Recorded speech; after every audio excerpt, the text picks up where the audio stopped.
Gotitas de esperanza. Reflexión diaria de la palabra. Alimentar el espíritu y animar nuestra confianza en Dios.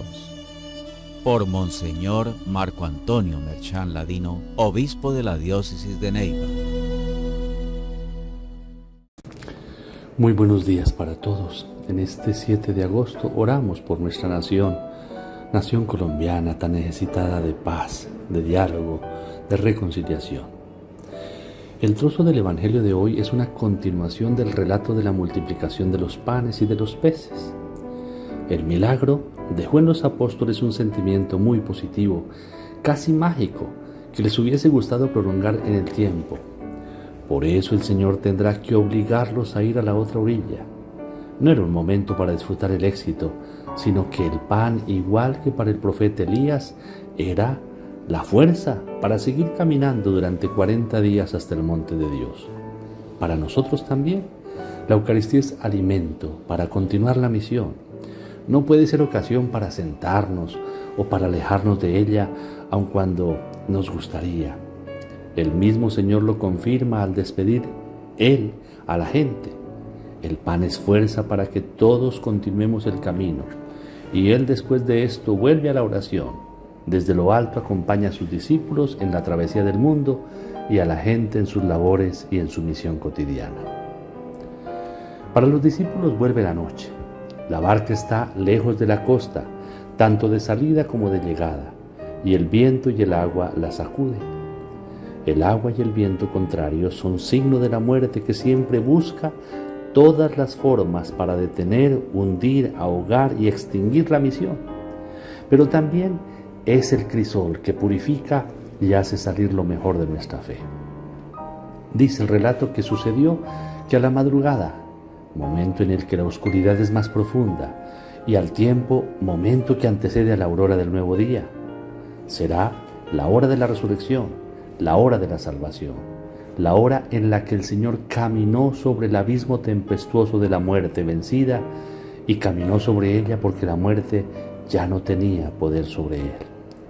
Sin embargo, la reacción de los discípulos al verlo es de miedo, gritos, pensando que era un fantasma. Es que cuando uno es víctima del miedo, como seguramente nos ha pasado, confunde las propias fantasías con la realidad y la realidad con las propias fantasías.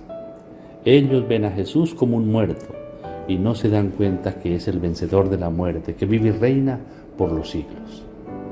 Es también la tentación nuestra, como cristianos, ver a Jesús siempre muerto, quedarnos en el recuerdo de un evento pasado que no tiene ninguna repercusión en el presente que vivimos, y por eso, ante las acechanzas del mundo, no nos queda otra cosa que el miedo y los gritos propios de quien se hace víctima, y no el protagonismo de quien tiene el Espíritu de Cristo resucitado, que lucha, que trabaja, que se compromete con la construcción del reino de Dios. Ante la angustia, el miedo y los gritos, siempre está presente aquel que, venciendo la muerte, vence la fuente de nuestros temores, y por eso alienta y fortalece diciéndoles: ánimo, soy yo, no teman. Si el miedo es falta de fe, la fe es atreverse a creer y atreverse hasta a lo que parece imposible para el hombre, no para Dios. El que camina sobre el agua no es un fantasma, es Dios. Esto anima a Pedro a pedir, si bien todavía con dudas, que también él camine sobre las aguas. La prueba de que Jesús es el Salvador es que yo sea salvado, era lo que pensaba Pedro. La respuesta del Señor es un simple ven, que en el fondo es la vocación de todo ser humano: ven y sígueme. Somos llamados a caminar con Él y como Él por encima del abismo. Pedro en ese momento aceptó el reto y logró hacer lo que Jesús le ha dicho que haga. Pero se asustó. Mientras ve a Jesús camina, cuando deja de verlo se hunde. Pero en el hundirse le queda siempre el último recurso: gritar al Señor. Y es ahí en donde el Señor extiende la mano que lo aferra y lo salva. Es en medio de nuestros límites que necesitamos gritar: Señor, sálvame. Aunque vale la pena no esperar a estar en medio de estas situaciones para confesar nuestra fe y experimentar la salvación.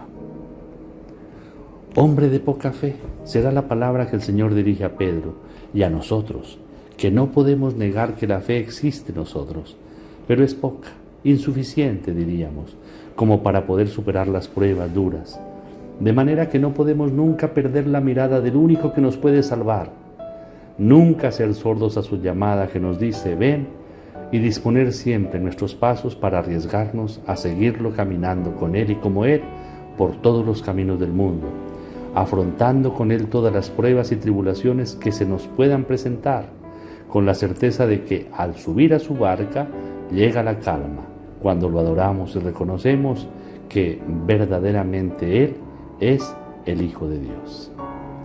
Señor, sálvanos, es nuestra oración al tiempo que imploramos su bendición. El Señor esté con ustedes. Y la bendición de Dios Todopoderoso, Padre, Hijo y Espíritu Santo, descienda sobre ustedes y los acompañe siempre. Amén.